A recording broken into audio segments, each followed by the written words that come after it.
नमस्कार दर्शकों। हिंदू धर्म में महाशिवरात्रि का सबसे अलग महत्व है।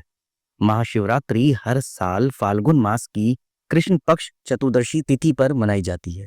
इस साल 26 फरवरी दिन बुधवार को महाशिवरात्रि का पर्व मनाया जाएगा। माना जाता है कि फाल्गुन मास की कृष्ण पक्ष चतुर्दशी तिथि पर ही भगवान शिव निराकार से साकार रूप में आए थे और इसी दिन मां पार्वती संग भगवान शिव का विवाह हुआ था। इस दिन बड़ी संख्या में शिव भक्त व्रत रखकर विधि विधान से पूजा करते हैं। मान्यता है कि भगवान शिव एक लोटा जल से भी प्रसन्न हो जाते हैं और अपने भक्तों की सारी परेशानियां हर लेते हैं।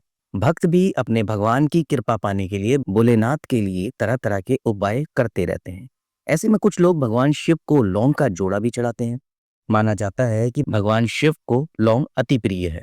शिव पुराण समेत कई धार्मिक ग्रंथों में भगवान शिव को लौंग अति प्रिय होने का वर्णन मिलता है। मान्यता है कि लौंग शिव शक्ति का प्रतीक है। वहीं ज्योतिष शास्त्र में लौंग को ऊर्जा का कारक कहा गया है। ऐसे में महाशिवरात्रि के दिन शिवलिंग पर लौंग चढ़ाने की परंपरा चली आ रही है। कहा जाता है कि लौंग का जोड़ा चढ़ाने से जातक की मनोकामना पूर्ण होती है। लौंग का जोड़ा चढ़ाने से भगवान शंकर जल्दी प्रसन्न होते हैं। ऐसे में जिन्हें धन की लालसा है वह शिवलिंग पर लौंग का जोड़ा जरूर चढ़ाएं। इससे जातक को कभी भी धन की कमी नहीं होगी और सुख समृद्धि बढ़ती रहेगी। माना जाता है कि लौंग के उपाय से जीवन में सफलता आपके कदम भी चूमेगी। इसके अलावा भगवान शिव की पूजा में लौंग को शामिल करने से मानसिक परेशानियां दूर हो जाती है और साधक का मन शांत होता है। साथ ही उसे नेगेटिव विचारों व नेगेटिव एनर्जी से भी मुक्ति मिल जाती है। लौंग के उपाय से जातक बुरी नजर से बचता है और भगवान शिव की अपार महिमा उस पर बनी रहती है। इसके अलावा लौंग के उपाय से ग्रह और कुंडली दोष में भी शांति मिलती है। भगवान शिव को लौंग चढ़ाने से कुंडली में शनि, राहु और केतु की महादशा का प्रभाव कम हो जाता है। दर्शकों, वैसे भी भगवान भोलेनाथ को बहुत ही भोला माना जाता है। वो तो सिर्फ एक लोटा जल से भी खुश हो जाते हैं, जैसा कि मैंने बताया।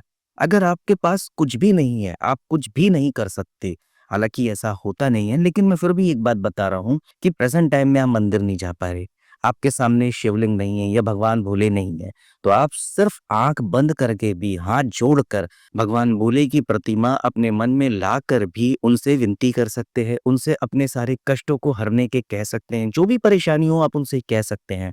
भगवान भोले इतने अच्छे हैं कि अगर आप सच्चे दिल से उनसे कुछ मांगोगे आंख बंद करके भी, तो भी वो आपकी सभी मनोकामनाएं पूरी करेंगे।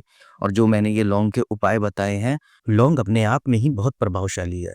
आप सभी ने एक चीज तो सुना होगा, जैसे कई बार किसी को नजर लग जाती है या कोई नेगेटिव एनर्जी ऐसा लगता है कि भाई इसके साथ आ गई, तो आपने देखा होगा लौंग के जोड़े से उसकी नजर उतारी जाती है और वो लौंग का जोड़ा फिर चौराहे पर फेंक के आया जाता है, जिससे उस व्यक्ति की नजर उतर जाती है। उसको जो भी परेशानी हो रही होती है वो तुरंत ही ठीक हो जाती है। इसलिए लौंग बहुत ही प्रभावशाली है और लौंग भगवान भोले को अति प्रिय है। इसलिए अगर आपको अपनी मनोकामनाएं पूर्ण करनी है तो भोले भंडारी को लौंग अर्पित करें।